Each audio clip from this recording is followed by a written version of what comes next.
Hola, buenos días. Y lo primero, como siempre, agradecer la labor del Centro Criptológico Nacional y que nos haya permitido, como en otros años, el participar con esta ponencia.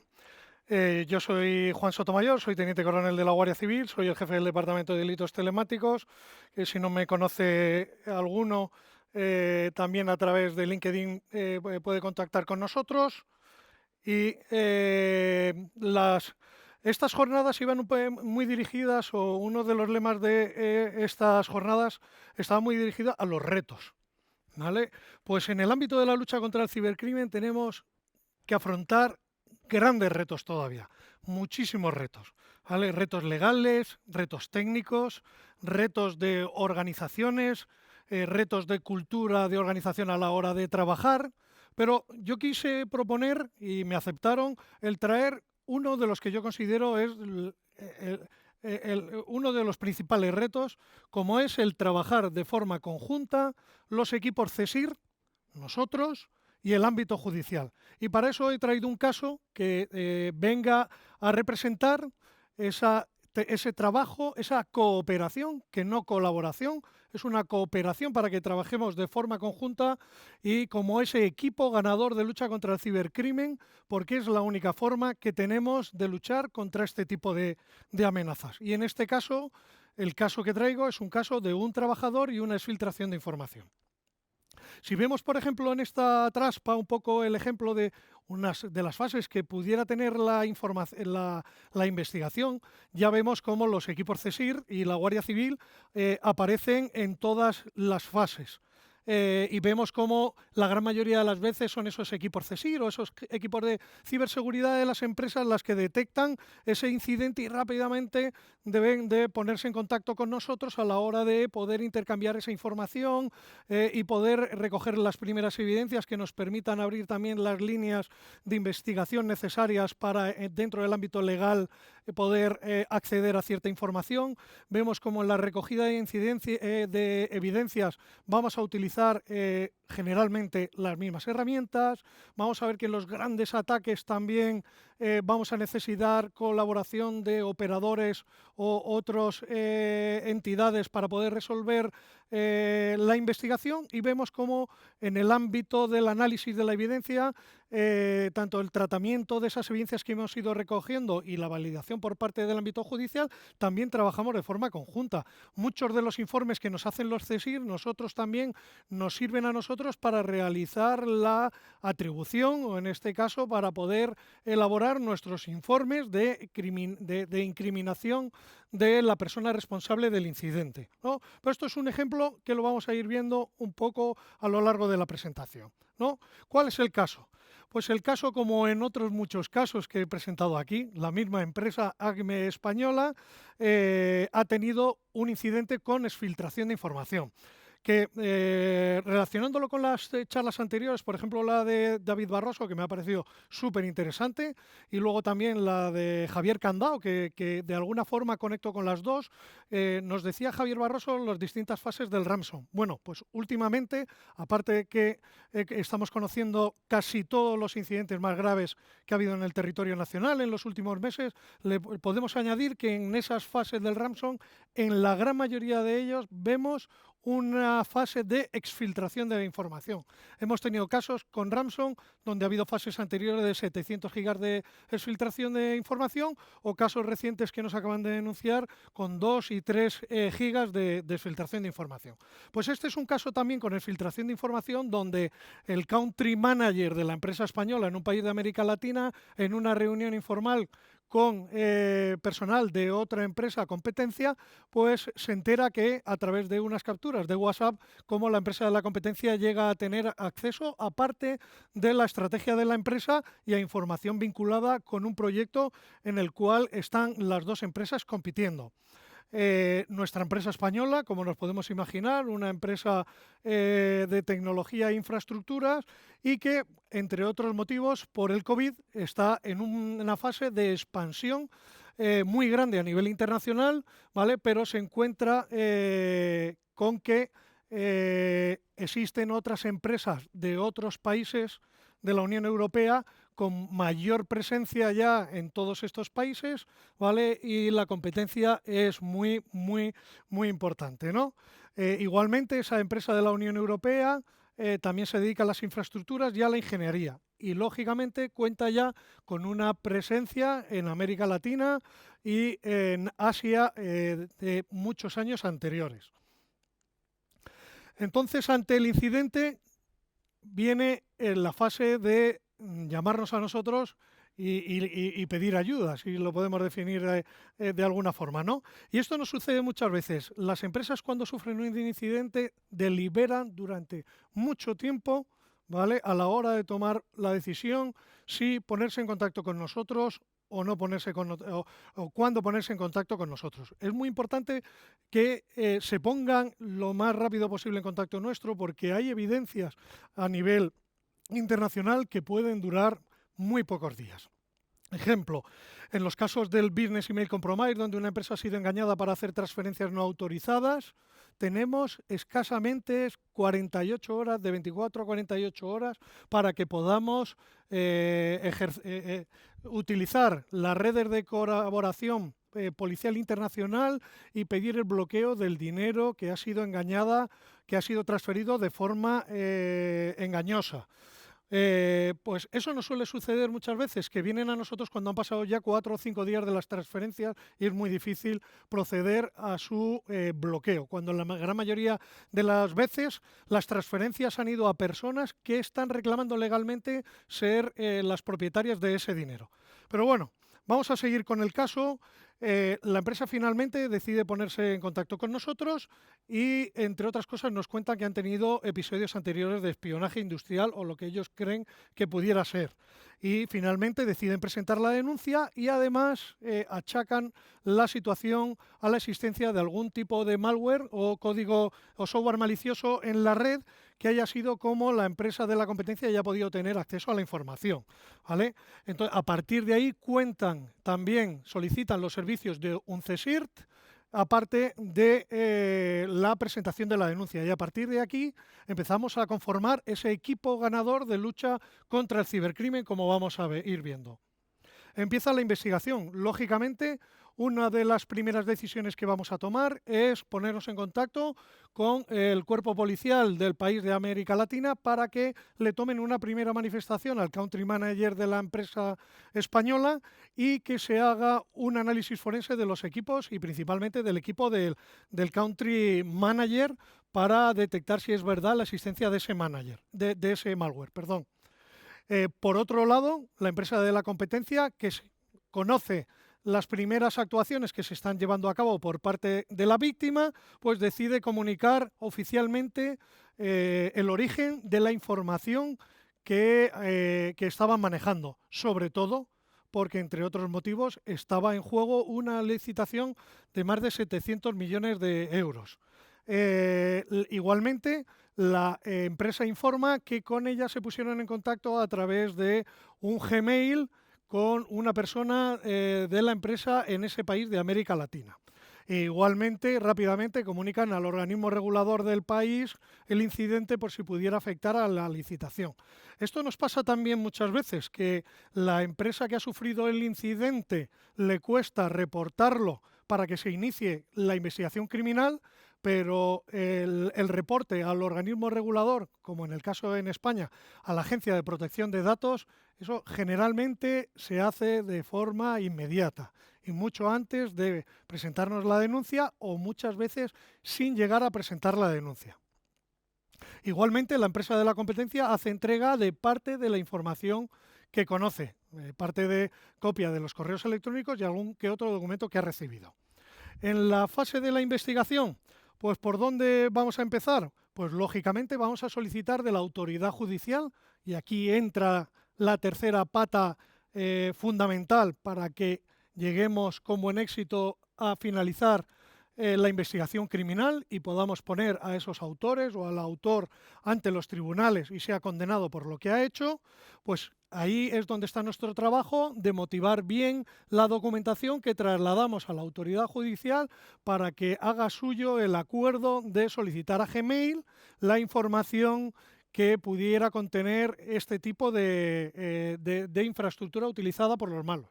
Generalmente es muy complicado obtener información, pero de vez en cuando la obtenemos. ¿Vale? Ejemplo. Esta mañana me comunicaban que en un caso que tenemos de Ramson, que estamos investigando, donde se utiliza un ProtonMail, a través de ProtonMail hemos conseguido ya obtener información relevante para la investigación. ¿Vale? Los mecanismos legales de acceso a la evidencia electrónica están funcionando y permiten el que avancemos en las investigaciones. Continuamos. Y igualmente, a través de los distintos sistemas informáticos que tiene la empresa, se detecta qué personas han tenido acceso a esa información que ya sabemos que conoce la competencia. Y ahí localizamos a 10 personas que han tenido acceso a esa documentación exfiltrada.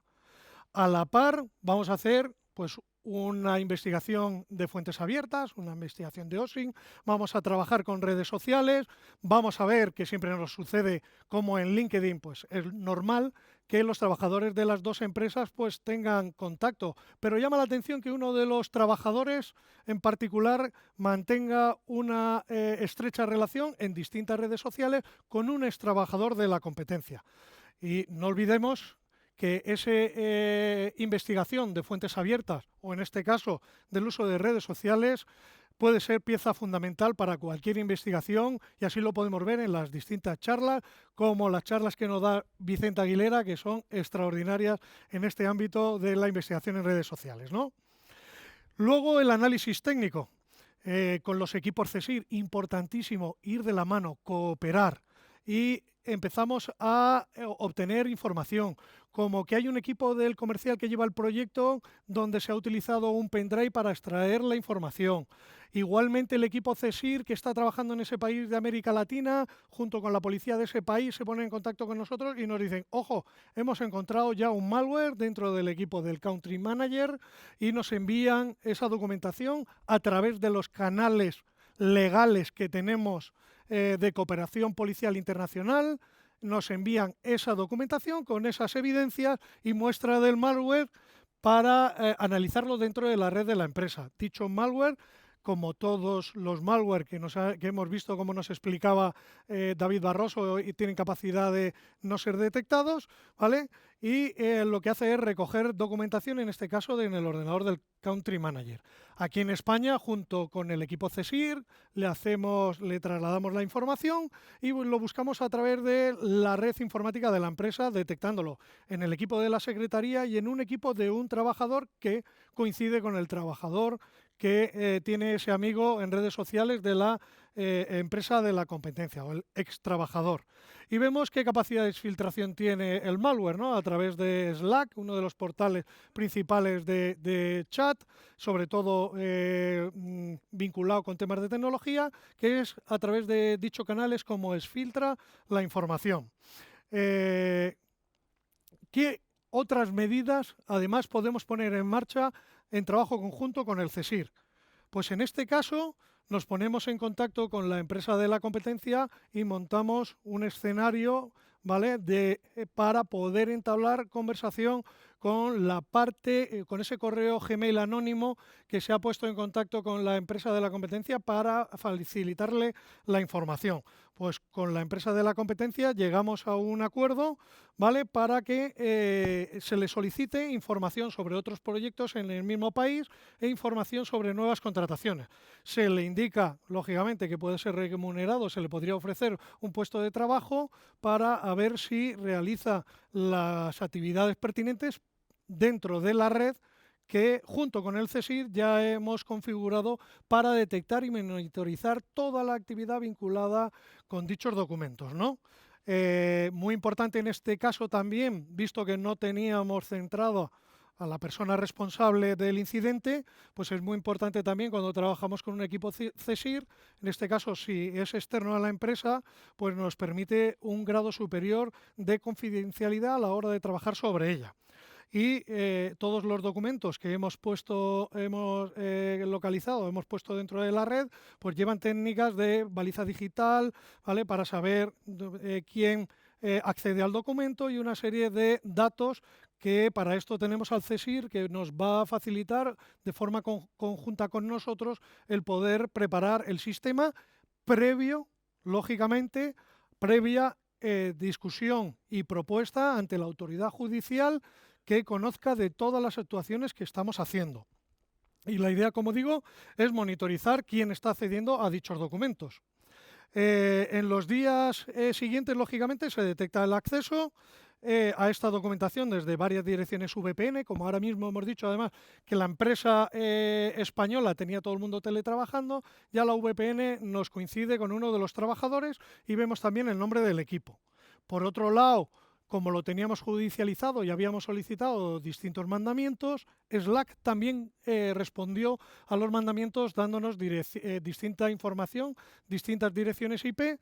Entre ellas nos podemos localizar una dirección IP de un hotel que estaba cerrado por motivo del COVID e igual otra IP que coincide la titularidad y el domicilio, mejor dicho, con el ex empleado amigo del objetivo del sospechoso que teníamos, y también llegamos a poder demostrar que el pendrive que se pinchó en parte del ordenador del comercial del proyecto también se ha pinchado en el ordenador de este trabajador. Pues lógicamente, una vez procedido a la detención, como suele suceder en todos los casos, en un primer momento todo el mundo niega las acusaciones, pero luego, después de mostrarle todas las evidencias que habíamos recogido durante la investigación, pues sí, él reconoce finalmente que ha sido él, que estaba cansado de la compañía, como muchas veces sucede, que pasaba por un mal momento, y sí, el ex amigo, su IP aparece porque alguna vez ha ido a verle a casa y ha utilizado su sistema informático, y en el hotel finalmente lo utilizaba él antes de que lo cerraran la cafetería para irse a trabajar. También reconoce que a él, la empresa de la competencia, le envió un mail con un adjunto que fue el que redirigió al country manager y a la secretaria. Por eso se infectaron el country manager, su ordenador y el ordenador de la secretaria. Igualmente, él reconoce que lo mandó a más personas, el resto de las personas no lo abrió, y también él reconoce que pensaba que en esos adjuntos pudiera haber algún tipo de malware, pero supuestamente que él no conocía su funcionamiento ni su existencia. Y más o menos este es el caso. ¿A qué conclusiones podemos llegar? Para mí muy importantes.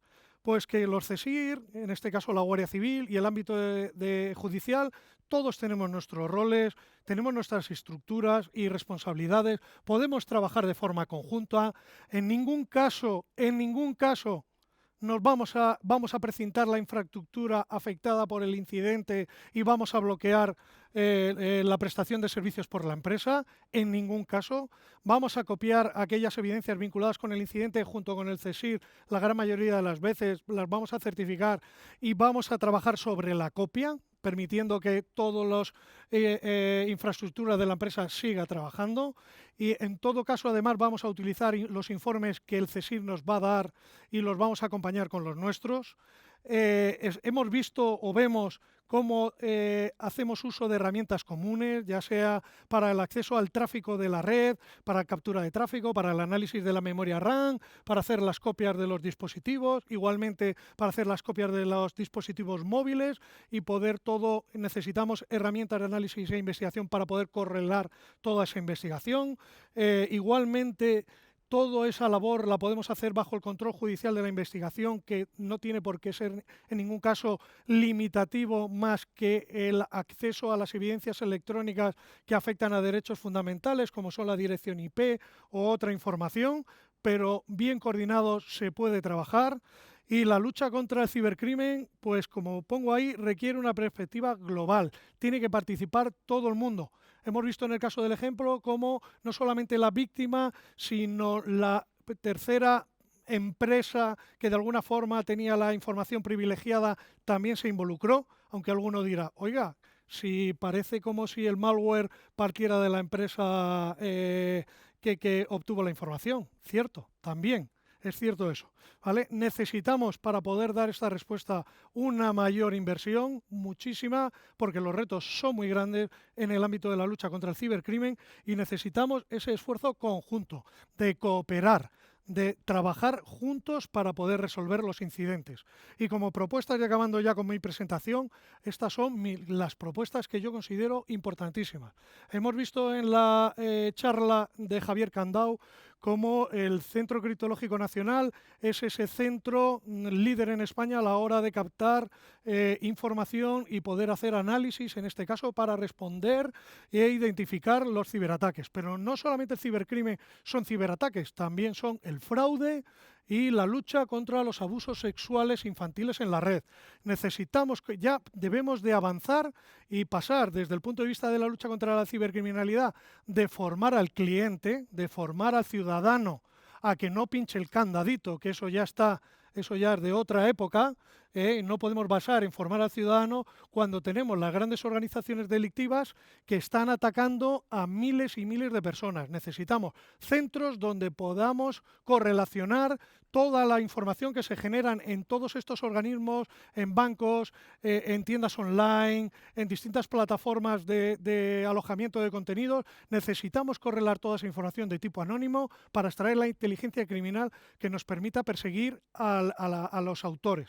E igualmente necesitamos a la hora del acceso a la evidencia electrónica, la atribución, necesitamos un punto neutro judicial de resolución de juicio. ¿Qué es eso? Pues ya existe el punto neutro en los juzgados para poder acceder a diversas bases de datos que están que afectan a derechos fundamentales.